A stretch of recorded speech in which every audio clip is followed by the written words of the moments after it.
Cybersecurity Conference by CSA, empowering digital evolution.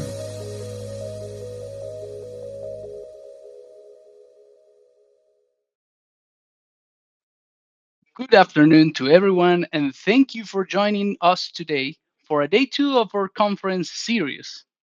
We're pretty excited to bring together leading voices in cybersecurity, fraud prevention, and digital identity for a timely and important conversation.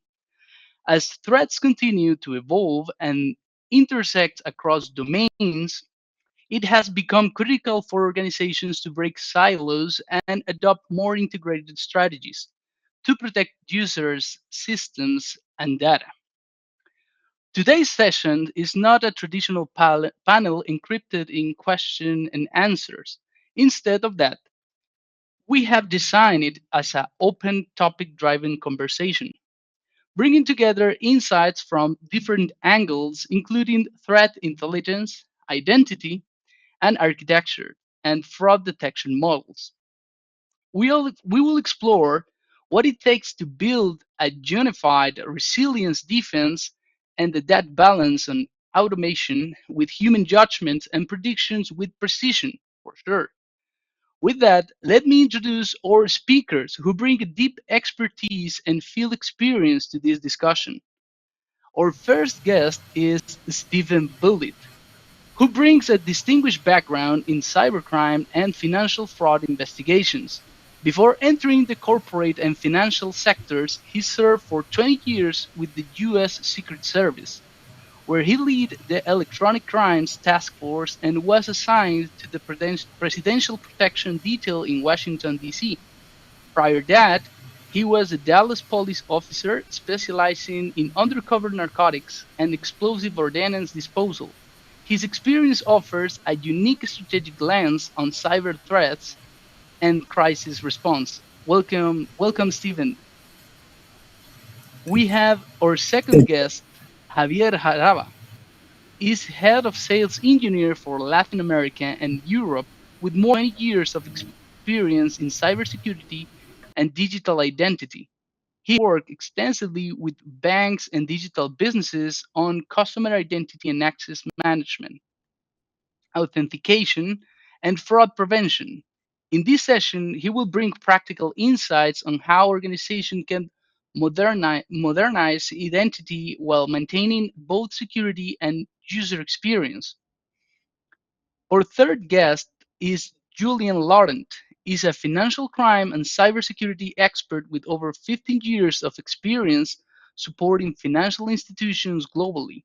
He currently leads product initiatives in fraud protection and strategies partnerships, including work with AWS, while driving through leadership in real-time fraud detection and prevention. Previously, he led financial crime compliance services for Central and Eastern Europe at SWIFT. So, welcome everyone. I hope you have an awesome day, and we will have a pretty interesting conversation for all attendees to this second day of Cybersecurity Conference, sponsored by or powered by CSAP. So, let's start and with the matter. So, our first topic is about the current threat landscape, which is a huge topic, pretty interesting. So I will suggest to each of you we can go in the same order as I present you for as I introduced you. First, Stephen, then we can give the word to Javier, and then to Laurent, so to Julien. So we will start talking about current trend landscape, but we can focus basically those key threats. If you can share based on your experience, the key threats that are affecting your domain of main focus, basically, and what do you think is the target of this current trend landscape? Can you share some of your insights, Stephen, based on your experience of this threat landscape related to cybersecurity and fraud, basically?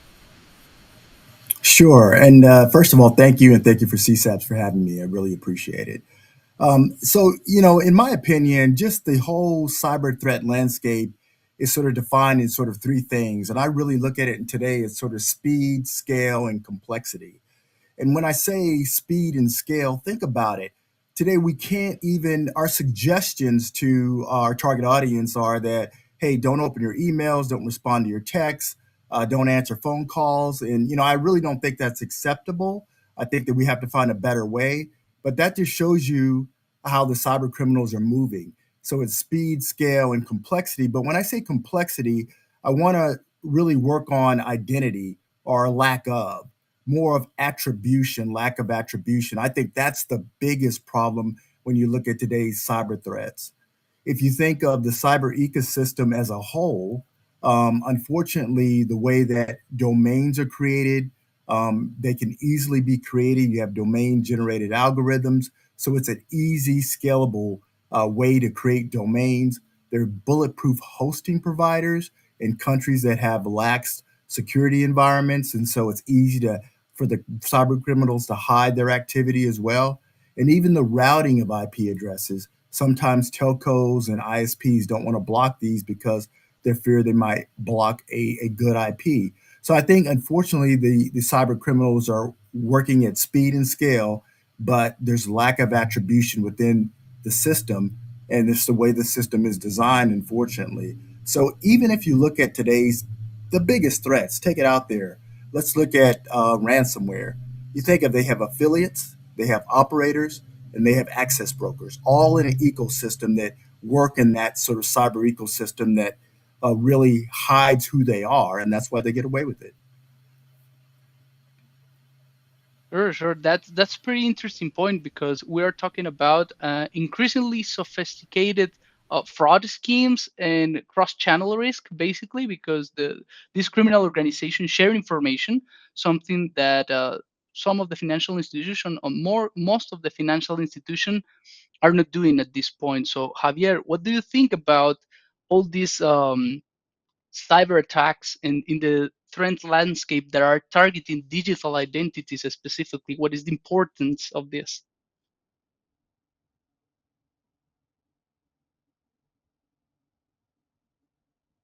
I think we cannot hear you, Javier. There is muted, probably. Oh yeah, sorry. Can you hear me there now? You go. Sorry. So first of all, Yeah. sorry for that. Someone had to do the mute and mute thing. Sorry. So first of all, thank you for giving me the opportunity to talk and also to listen to me. So as I was saying, I've spent most of my professional life in the border, in the line between fraud and identity, right? So as you were saying, we all agree that the cyber landscape of the cyber threat landscape is getting more complex. And I think that the more challenging threats are because we are seeing more and more attacks against our, the identity, our customer identity. In the end, all attacks are trying to monetize. The good thing about fraud in general is that it's a business for the attackers, right? So most of the cases, what they try to do is monetize and get a return of investment on their efforts. That means that if we look at it from a business perspective, it's clear that the best approach for us is to make sure that the cost of doing business when they're trying to attack us is higher than the return they're going to be getting. But when we're talking about the frontier between identity and fraud, right, or actually the fusion between identity and fraud, the problem is that it's actually what's the expression, the crown jewels, right? When the attackers can get hold of our identity, can impersonate our end users realistically, that means that they can get access to all of our lives, and more all our lives are digitized. So it's actually a big concern. Now, you were talking about what is that we are seeing as the next step, in the threat landscape that we're seeing together right now. Historically, the defenders have focused in being able to identify legitimate human user interactions from account takeover or bots or automation that is trying to steal the credentials. What we are seeing that is going to be the challenge that is coming, or is starting to be concerning for most of our customers, is the fact that due to the explosion of all the agentic AI, all the automations around the generative AI, that is the promise of helping us drive our lives and having our digital twins, means that for the defenders is no longer good enough to be able to discriminate between automated and non-automated sessions, or between automated and not automated interactions, because now we have to be able to differentiate between the good bots, which would be the agents that are really acting on our behalf within any digital system that we can talk about, our bank, our utilities, our insurance company, and the bad bots, which is actually the traditional attacks that we are seeing from the traditional approach from the fraudsters. Awesome, pretty interesting point there, because we are seeing some of these types of fraud more sophisticated and enhanced with artificial intelligence that makes a little bit more complicated for financial institutions and some organizations to detect these new types of threats.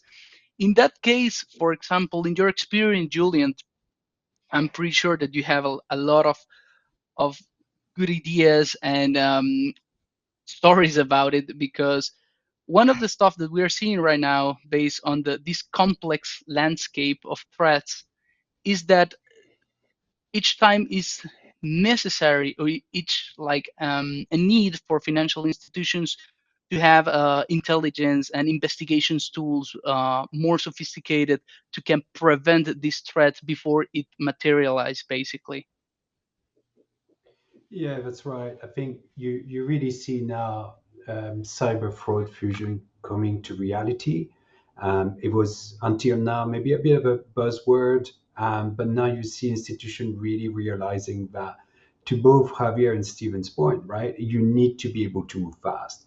And in order to do that, yes, you cannot just rely on classical automation detection, because now how do you make a difference between an AI agent, which is a legitimate one that someone is trying to use to purchase a ticket, for example, concert ticket, or one which is nefarious objective to then resell it for double the value.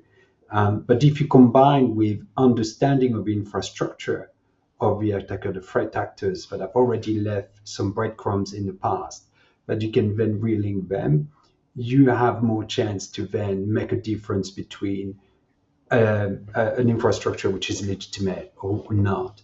But I think really these days, I call it social engineering 2.0, when we see a rise in malware, info stealers are coming up. In Europe, you see an increase in Android devices, which, nothing against Android device, but by nature, you tend to have more opportunity for such devices. But that being said, we detected ourselves a malware that was operating on iOS, and what it was doing was convincing the customer that they had to pass a sort of a KYC profile. So it recorded their face as pretending to be a KYC check, which then the video was sent to the threat actor to be used later on. So it's really I think, to echo my colleagues here, is the pace is high. So it's no longer sufficient to try to, protect the castle. Castle has to talk to each other. Industry had to talk to each other. If a lesson was learned at one, we need to find ways to make sure people are communicating.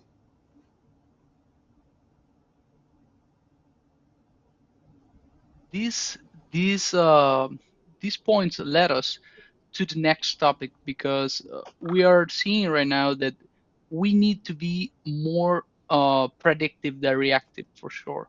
So in that case, we are seeing that the threats are moving so fast, and the criminal organizations too.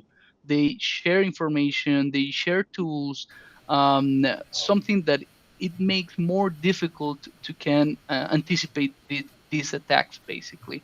So moving from reactive to predictive, how can the financial institution, or basically the organization, explore how to do this transition from legacy or traditional systems to more predictive models using machine learning or artificial intelligence, because as you mentioned, the criminals are using AI to enhance their attacks and enhance their crimes. So, Stephen, in your case, what do you believe is the key point here to start preventing these new typologies? Yeah, I mean, this is a great question. I just think that, today we just have to start looking at the risk trajectory. I mean, when you talk about moving from reactive to predictive, I just think that, we have to stop waiting for an incident and start, managing the risk trajectories so much better than what we've been doing. And I truly believe that that starts with, if you think of risk, I think of threat of times vulnerability equals impact, which then determines the risk. So if you look at the threat, you look at what are your opponent's strengths, and you look at your weaknesses. What are your opponent's strengths, and then you have to understand what are your weaknesses. And I say that in two different terms here. On the threat perspective, I just think it's intelligence and being informed. And whether you get commercial intelligence, open source intelligence, dark web, underground intelligence, government intelligence, or even intelligence internally within your own enterprise, gather some way of being better informed, knowing what the threat actors are going to do. So again, knowing and understanding their strengths is extremely important. But on the other end, again, to get to risk, you have to understand what are you vulnerable to as well. And that's visibility within your system. Understanding your system, the devices, whether it's application, network, cloud, dependencies, understanding what the vulnerabilities are. So that when the threat comes and you're vulnerable to it, you get exploited, what's the impact? And the impact may be great, or it may not be an impact at all because you have other mitigating factors in place, security controls in place, and that equals risk. So I just want to say that, when it comes to being more predictive and more proactive, you really have to look at the overall risk. And so understanding your opponent's strengths, the threat, understanding your weaknesses, understanding visibility into your network. What are you vulnerable to? What is the impact of that? That will determine the risk. If you can do that, which is not an easy thing to do, I think that, you'll be better off being a little bit more reactive and predictive than just waiting for these things. And in this specific case, this led us, for example, in a common ground of between fraud prevention and cybersecurity, as Javier mentioned. I think this included adaptive authentication, modern identity architecture, and how this identity context will reduce the friction of the client and improve the risk visibility. I think, can you talk a little bit of, from your point of view, Javier, of this moving from this model? Yeah, so as you were very well said, if we are facing in a scenario where our opponents are using generative AI and different kinds of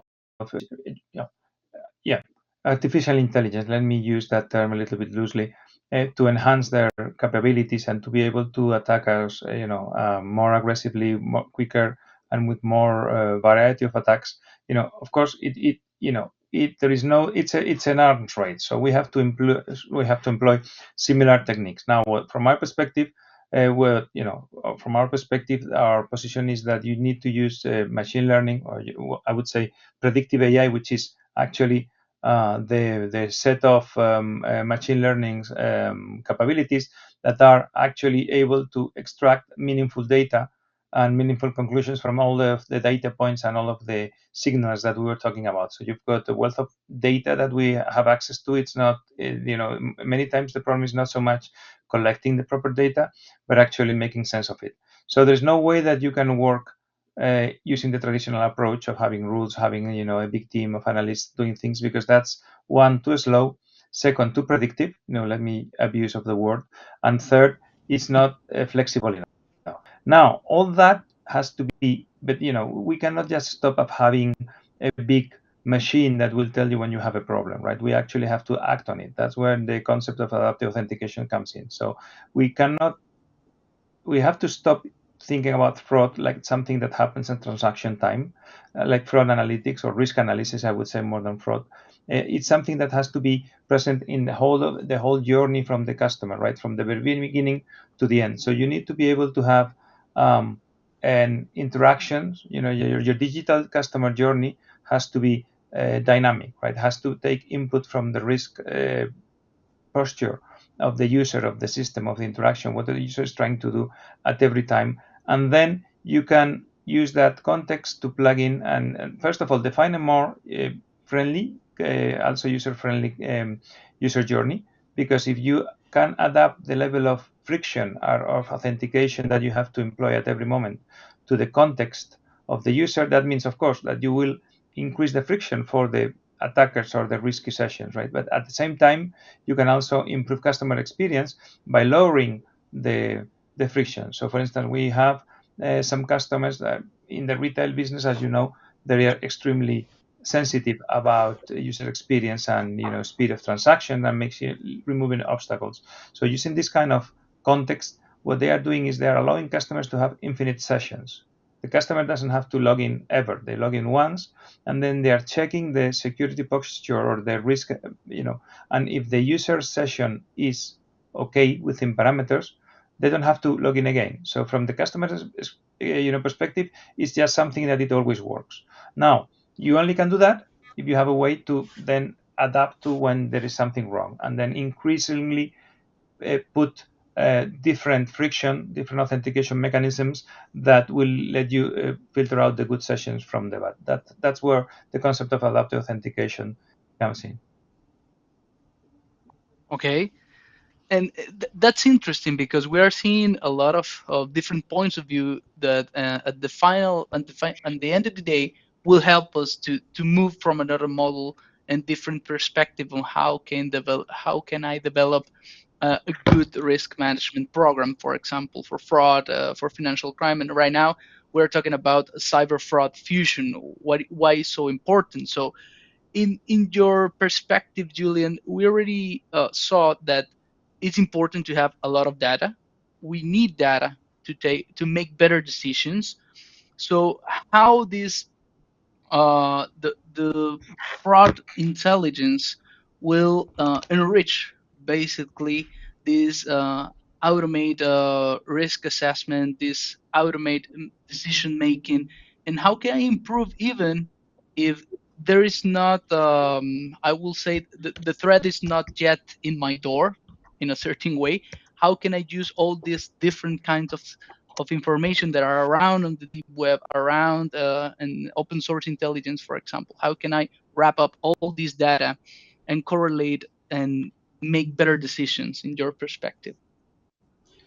Right, that's a great question. So I think, in cybersecurity, we're very familiar to the Mitra system.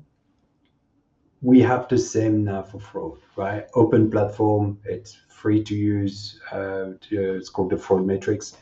And there you can understand the methodology, because at the end of the day, you're right. If you wait until they knock at your door, it's a bit too late.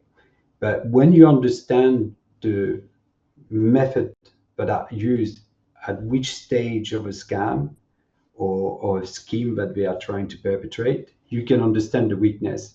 If you understand the weakness of their attack, so for example, when we look at APP fraud, extremely difficult to catch, right? Pretty much the only weakness that doesn't cost a huge amount of money in extra friction on the bank trying to do extra call, with the danger that in our day of instant payment, the only time a client interact with a bank these days is when you do something which in the eye of a bank is a high risk. You're adding a new payee to pay a friend or do some crypto investment. As soon as you have a new payee, any system that is looking at the journey early on, as Javier has indicated, that will already trigger you. What, that's a new payee. That's an unusual amount of money. So I'm already going into the danger zone, right? And then two things you can do at that stage. First, understand whether that account is a mule, and for that, what we need is communication between bank, because scam run at scales, right? So you can try to undo the fact that they will have convinced a customer to do something. But we have analyzed a script that fraudsters are using when they are preempting that. They are telling the bank is going to tell you this, right? So in the UK, a very popular APP fraud is, "Hi mom, I've lost my phone." And when you look at them and it's not your kid, you will think, who fall for this? But when it's your child, basic common sense, like calling the phone number of your child to check if they really lost their phone and if they really need money, it goes out the window because they're smart. They're not going to ask for too much, get you going. And then that concept will only, one of the weakness of that scheme is that for them to get an ROI on their investment, they need to maximize that mule account because the synthetic identity is hard to do. It's usually not very cheap for them to set up. So they will have tried to do mass. That's a weakness in the scheme. So if we can talk with other bank and see if anyone else has a signal that they are trying to pay that mule account, then that information now helps you identify the account where I have confirmation from the network of other bank that they themselves also had indication that there's suddenly a high velocity of attempt payment to that account, which doesn't match history, and with client that exhibit dangerous behavior. And with that real-time communication between real-time 40 milliseconds, it will feel like prediction, right? Because currently a mule account, by the time it's investigated, confirmed, client usually take 2 hours to report a scam at best, and that's only 30% of victims that report. So if we rely on that, by that time, fraudster will have not only moved the money to another account, but thanks to my former colleague, now you can have the money in a non-cooperative country, to Stephen's point, in less than an hour, right? So we see some study from the Royal College in the UK. They show that normally within 15 minutes, funds that move from the original account has been received. And usually after 24 hours, there's never more than 15% left of what they rampage, right? So they move fast. They understand how fast we move. And I think, prediction is a good term, and proactiveness is, but let's not forget 40, 100 milliseconds, although is not predictive at the literal sense of the term compared to what we have today. It's pretty much there, right?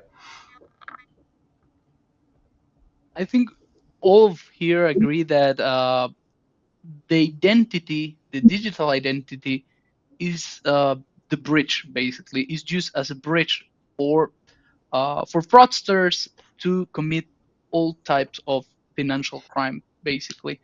And this led us to basically an awareness that most of the people sometimes are not seeing, that the importance of what information I will share in social media, what pictures I will share, because with all this agentic AI, artificial intelligence, obviously each day is a little bit more complicated to differentiate, basically, with the quality of these new deepfakes and these new models. It's a little bit complicated to know really if we are trying to get in a certain way, if I am really the person that I'm seeing in this picture. Did I forget this moment, or is a moment created by agentic AI? Basically, this loss of perception of the reality. That's the reality we are facing right now with agentic AI and artificial intelligence. So you mentioned some important topic here, and I think it's important to talk about it. Is about automation and human intervention.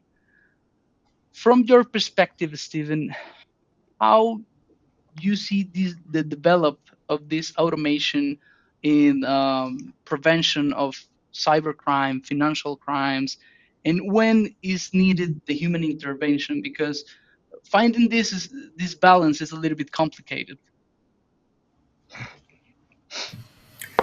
Yeah, I agree.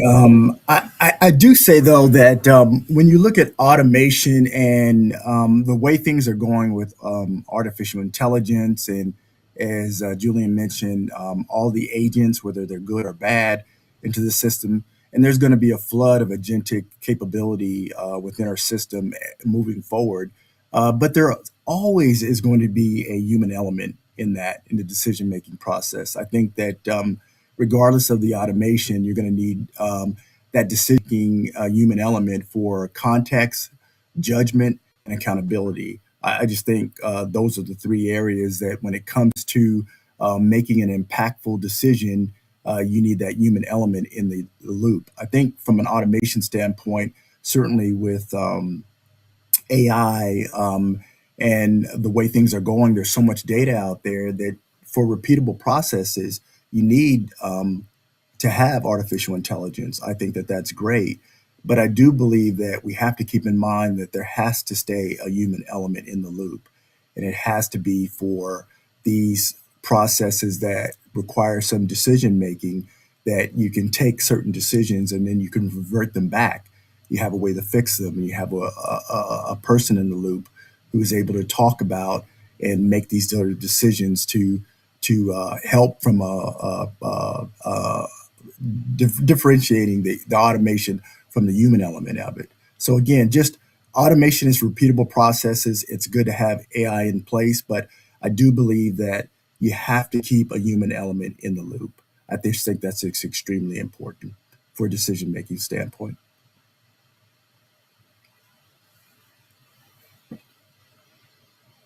You mentioned for sure, we agree on that. I think all the audience too, that is still needed the critical thinking, this critical review from a human being on all this process, because as you mentioned, the automation is process that doesn't need this critical thinking.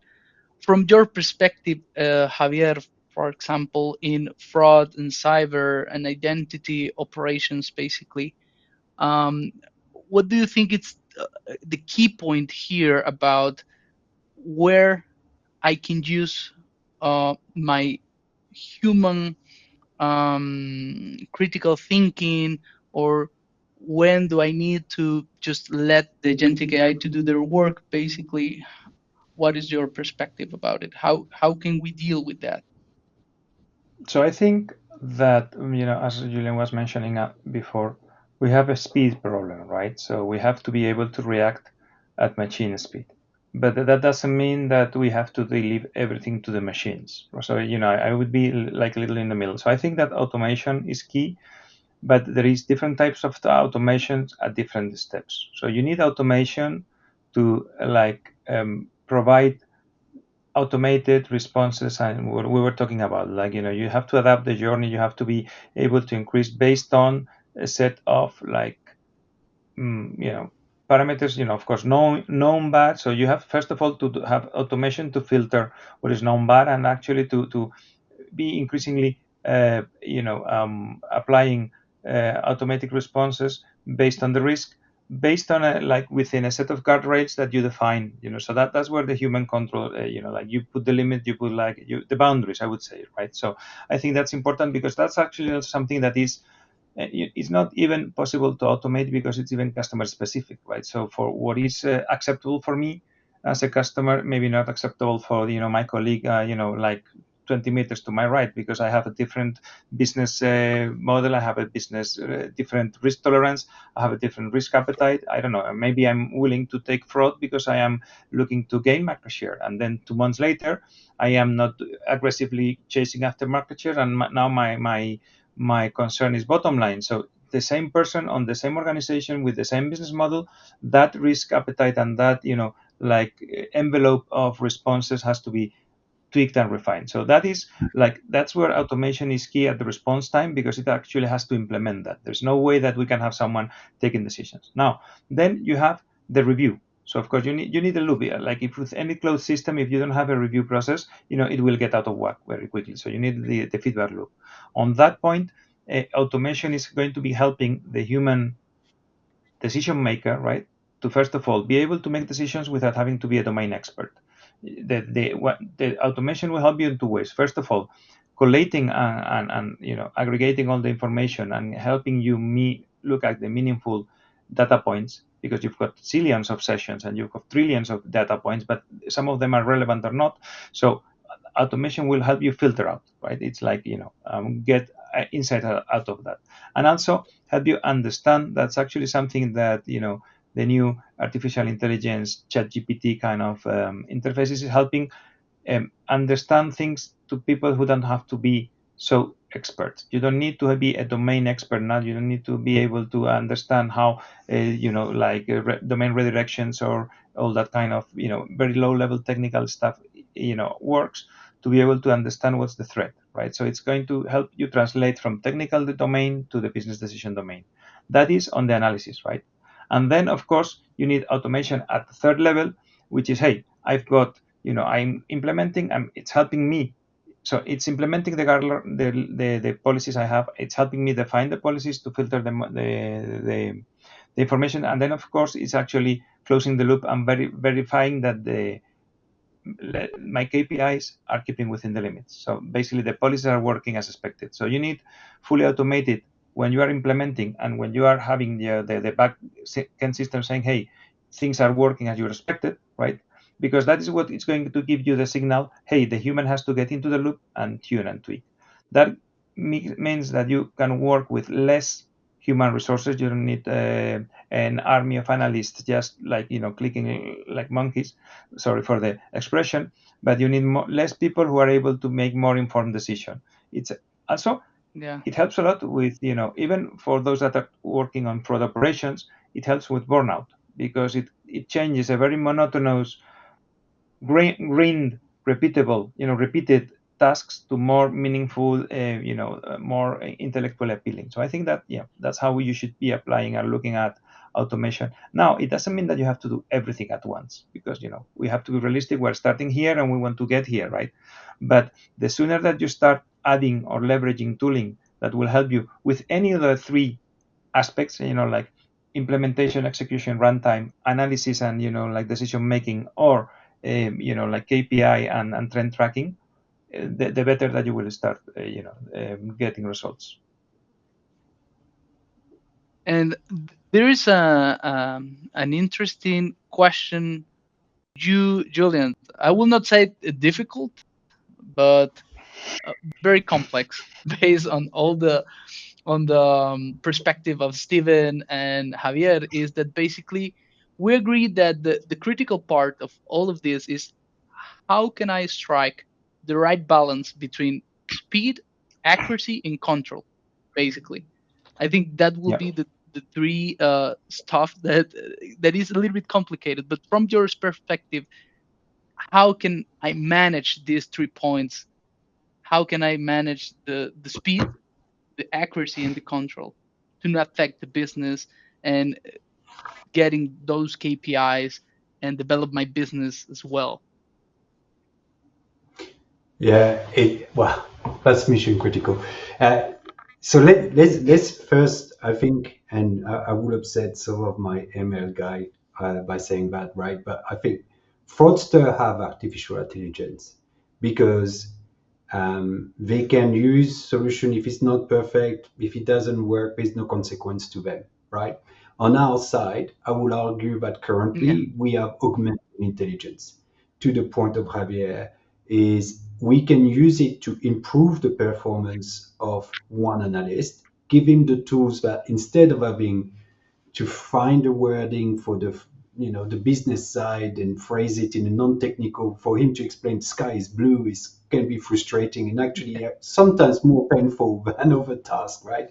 And to have that, okay, simplify this use case for my management. That's how the format they like. And the model language can understand enough what they're doing to do that for you. So that's available to us now. But critically, really, again, to what Javier and Stephen were saying, is that on our side, we have consequence, we have regulation. So we cannot let an imperfect model loose to go and take decision for us. So what you can do at the moment, you can have very good automation to help you find the needles, because unfortunately in our haystack, there's not one needle. There is 2.2 to 5% of needles that we need to pay attention to. That, at the moment, I would say good machine learning models are capable of helping you really identify those needles so that your analyst can focus on them and take decisions that are relevant to the business. That is possible today. But yeah, one needs to be very careful about trying to get replacing completely workforce and so on. But that's not the case. It's really you are augmenting the capability of your current staff, and really rightly put, Arabia, you take away the really boring and low reward kind of job that are extremely time consuming, and allow them to focus, right? So that that's our reality in the via AI, because to them, if a script was not well written when they are targeting 1,000 customers, didn't work out too well, that's not the end of the world, right? It's actually sometimes even part of the technique. I often use that in conferences. We all receive the Nigerian email, Nigerian prince that needs to send money, and sometimes people think that, but it's ridiculous. There's a lot of spelling mistake in there. They're not mistakes. They're part of the scheme. They're here to identify if you have attention to details, and if you might, realize it's a scam later. Now, when you are using AI now to run some new scheme to create some fake pages, you can afford the error here and there. It's not too bad. We don't have that luxury. If you use the data improperly, if you're in a country where that could be applied to refusing credit or refusing a loan, and you use the wrong model, there might be consequences behind to your organization if you let the model to loose.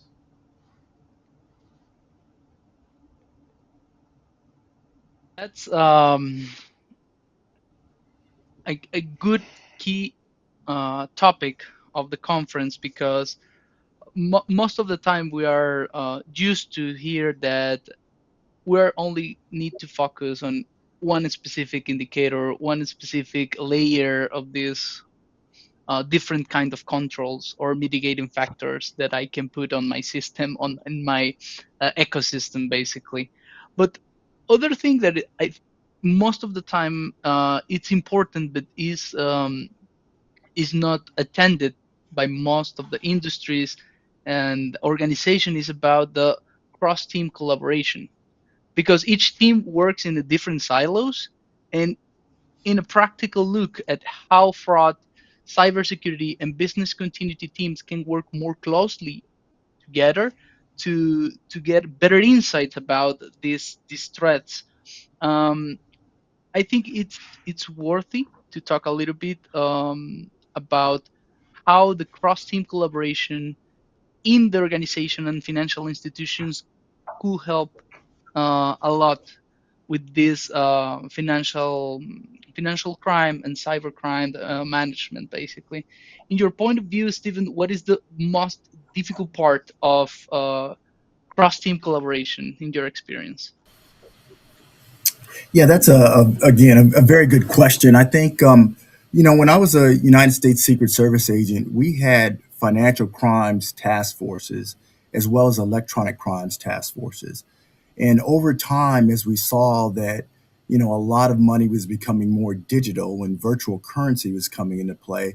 And then the internet, of course, all the things that we do on there is becoming more prevalent.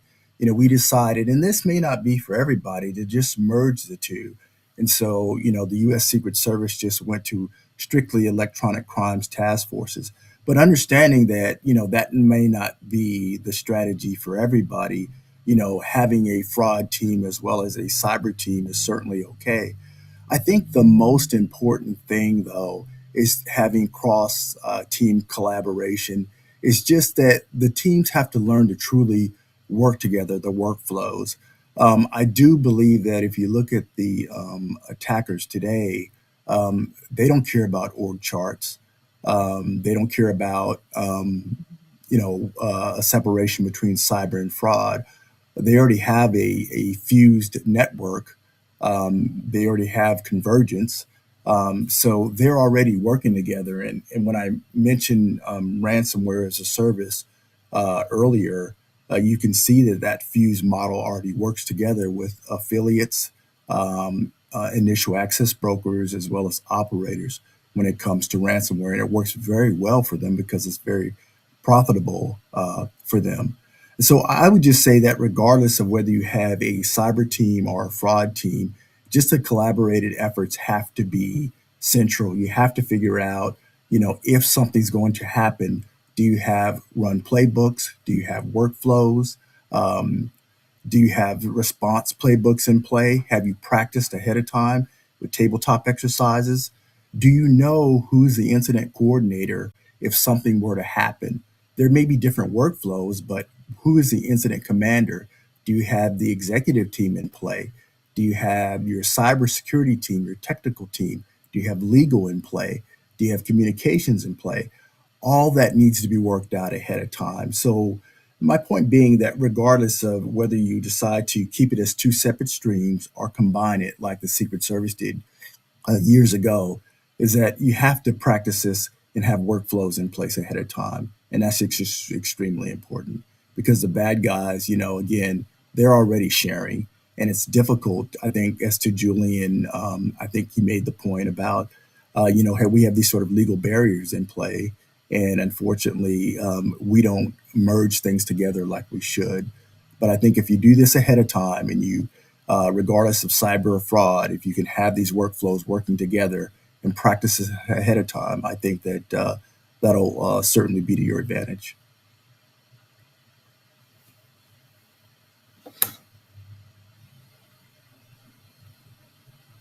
It is so important that the operating models that reduce these silos will reduce these silos and improve organizational resilience, basically.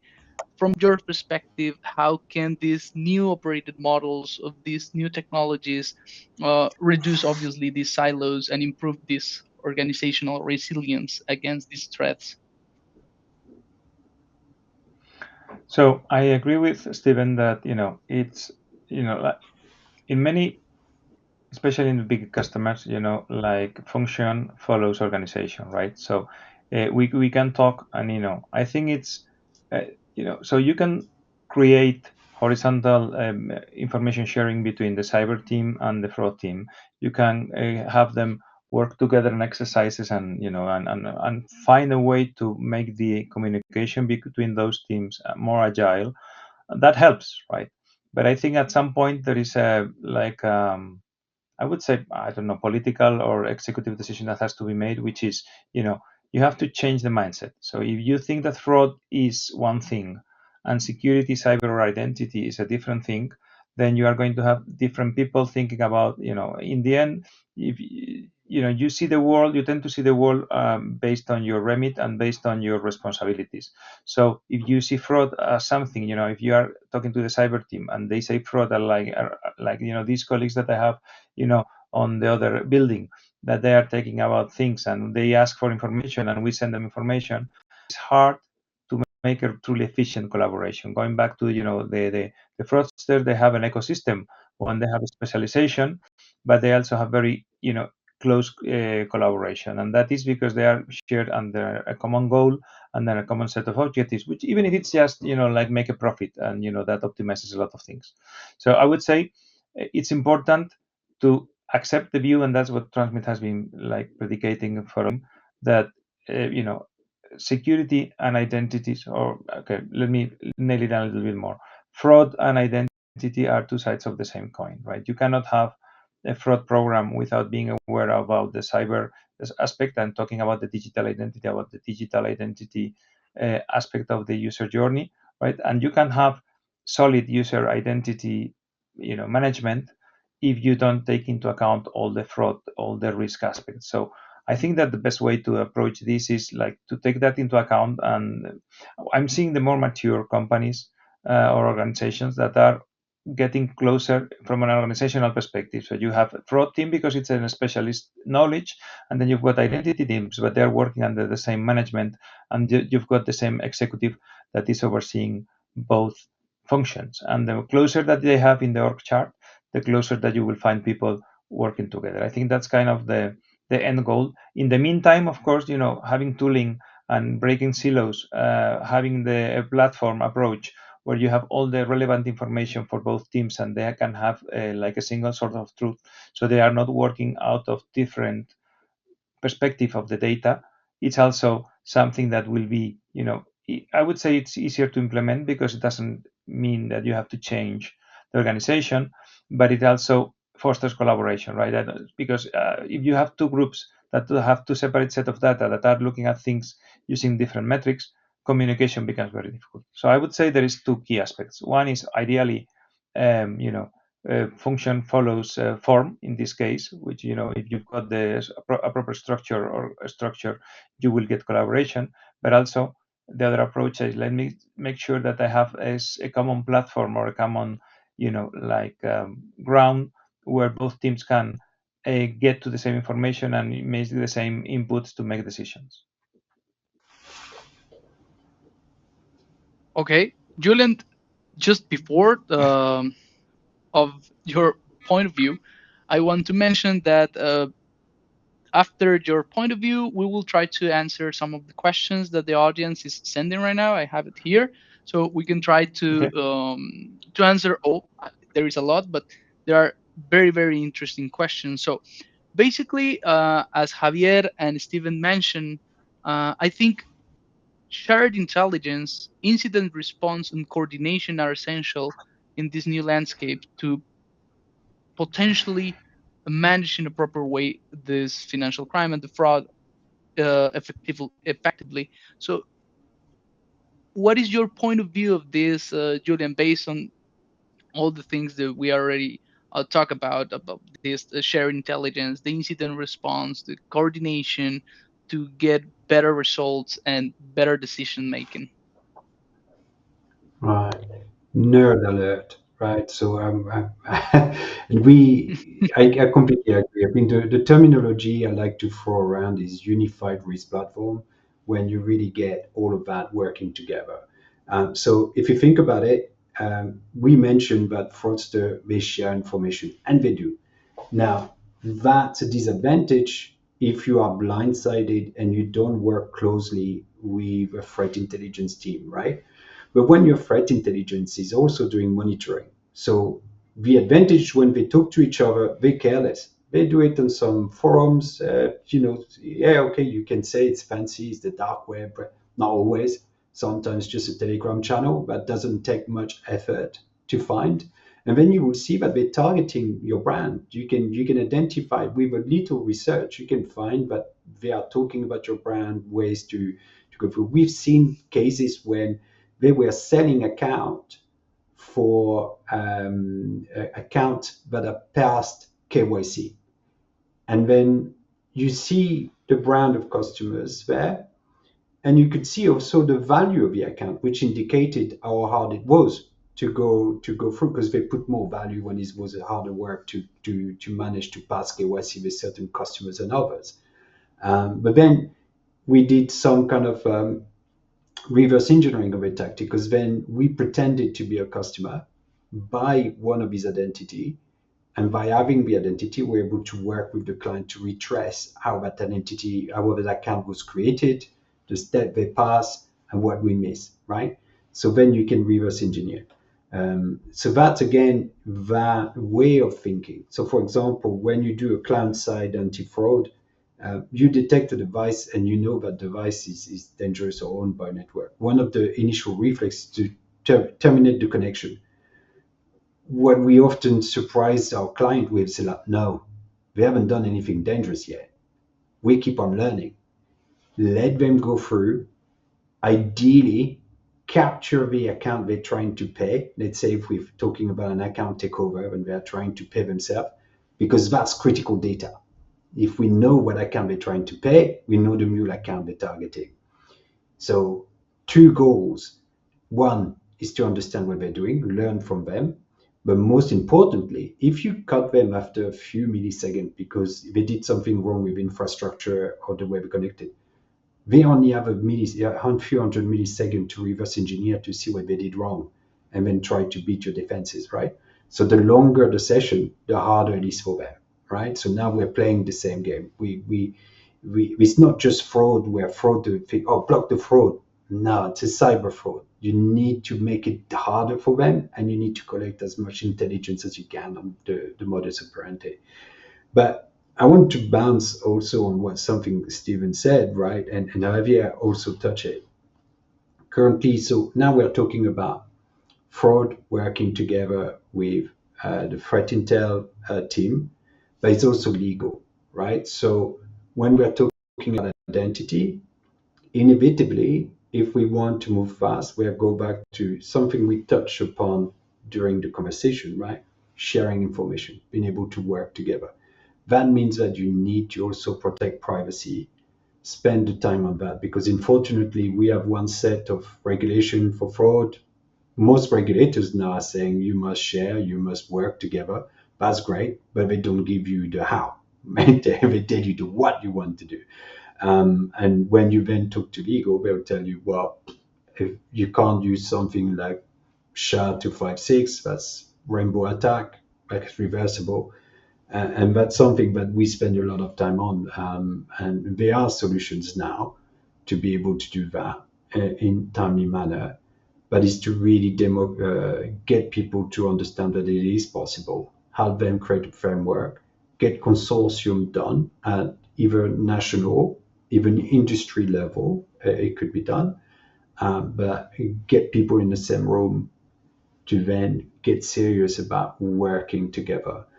Because from all what we said today, it's not only collaboration within intra-bank collaboration or intra-institution, but also infra. Both needs to happen, because otherwise you are still working on a small ecosystem, limited view, when you don't have all the context about the threat you're trying to deal with.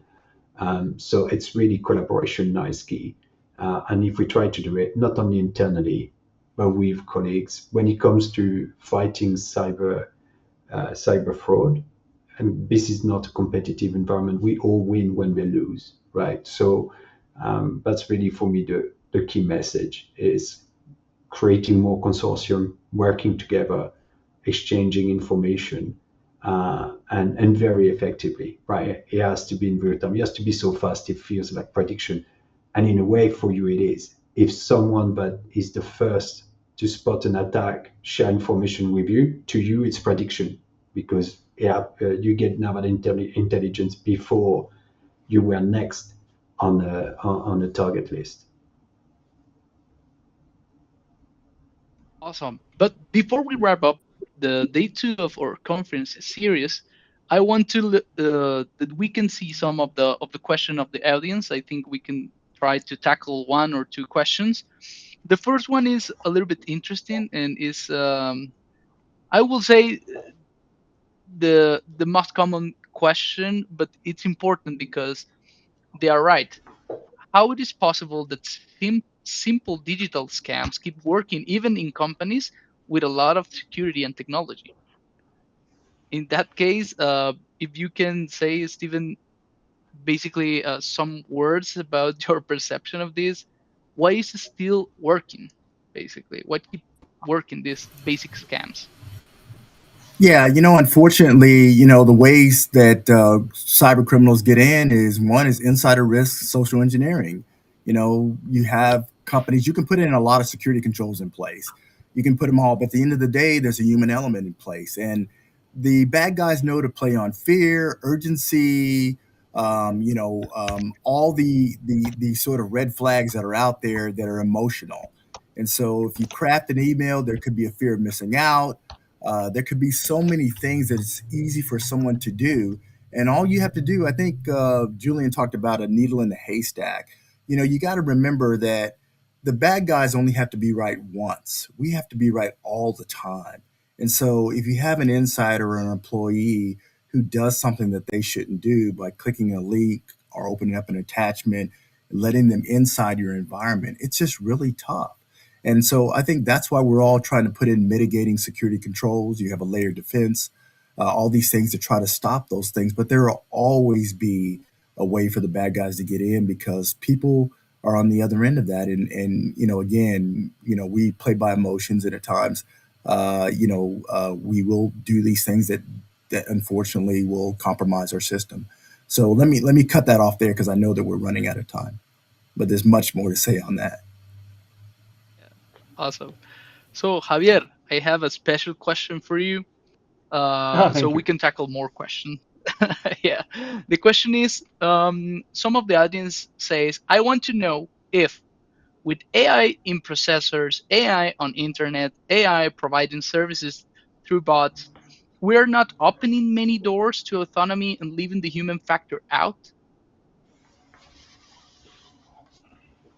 I mean, okay. So the answer is yes and no. No, if I can go. So AI everywhere is, I think as I was discussing, right? It's at the same time it's it's empowering us and it's helping us focus the human factor on things that are really add value. So helping people be more productive or achieve more, right? On the other hand, it also, like with any technological innovation, it also adds new ways of breaking things, and so we are going to be learning. So I think the risk with AI is not that AI itself is good or bad. It's like with anything that is new, how we use it. Now, the challenge here is that the speed of evolution is making it hard to just keep updated on that. So that's kind of what is keeping us. It makes our job interesting at the same and challenging.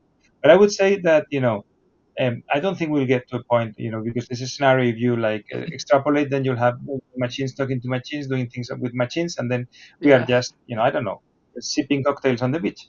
That's not too bad. But I think that that's not really a risk. Now, what we have to see and what we'll have to focus is what we do best, as people, right? And that's what we're touching on about previously in my comments and Julian's, like the human factor is specifically, we are good at having intuition, we're good at taking disparate points and actually making viewing patterns that are harder to spot than from pure analysis. I think that's where we're going to be doing the best, but it's going to be a time for change also. The good thing, we tend to focus on the bad things and then take for granted the good things. So people were worrying about all the downsides of, I don't know, mobility, or like mobile phones, the internet everywhere. And it has risks, right? That's what has brought a lot of problems. But we also have the remote work. We have things like this. These kind of events wouldn't be possible a few years ago. So I think we have to be cautiously optimistic about that, and try to find the balance, because if we get too negative, yeah, it's boring. So, Julian, I have a pretty good question for you too. So the question is the next one. How could the use of artificial intelligence by hackers make attacks on critical government infrastructure faster and harder to detect, basically? And not just government. I believe many organizations Mm. at this point can be a victim of these new new attacks that are faster and harder to detect. How do you approach this question? Hmm. Oh, how are we gonna make it harder to detect, or how do we detect them? Like, what's the question again? I'm buying myself some time here. How how could the use of artificial intelligence by hackers are making basically this attack harder to detect Yeah, and faster, basically?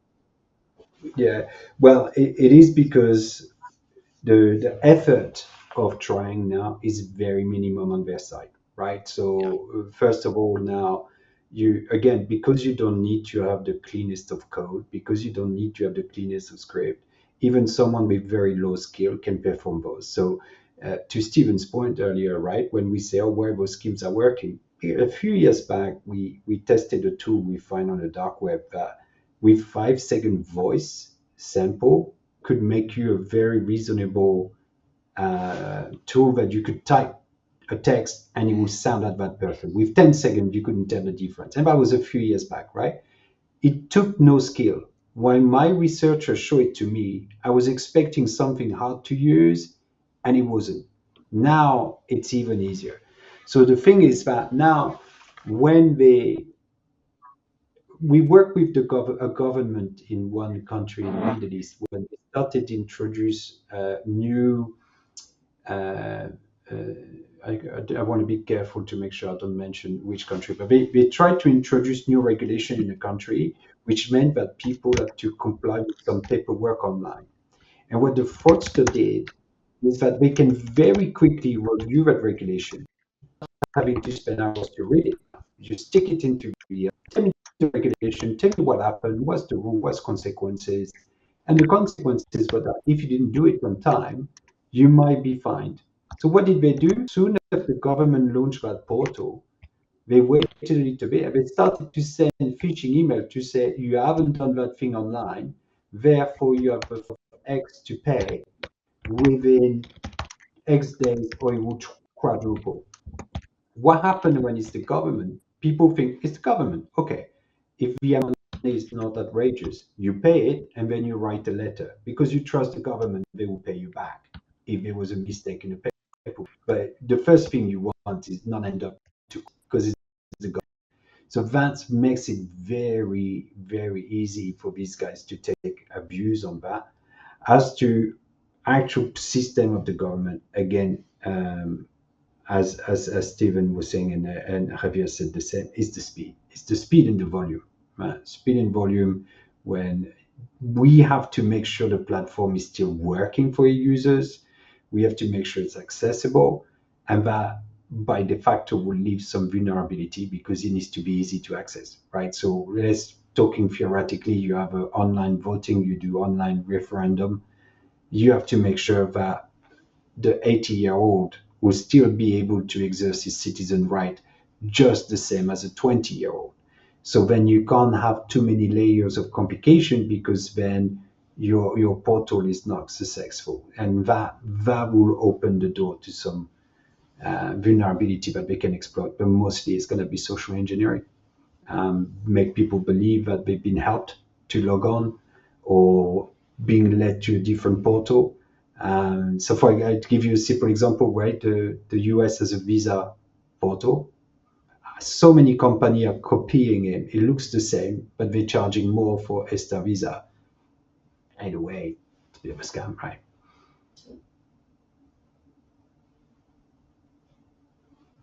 Super interesting cybersecurity conference. I'm pretty sure that all the attendees enjoy all this value information. So first of all, thank you all for your powerful insights. We really appreciate to have you in this conference as a special guest. We really appreciate it. Thank you so much. Today's session has shown us just how interconnected fraud, cybersecurity, and identity have become, and how collaboration between these areas can lead to a smarter, more resilient defense. And a big thank you again for Stephen Bullitt, Julien Laurent, and Javier Jarava for their contribution, and to all of you for being part of this conversation. Today's exchange has sparked new ideas and practical strategies for teams, and we look forward to see you in next session of our conference. So thank you and enjoy the rest of the day. Thank you. Thank you.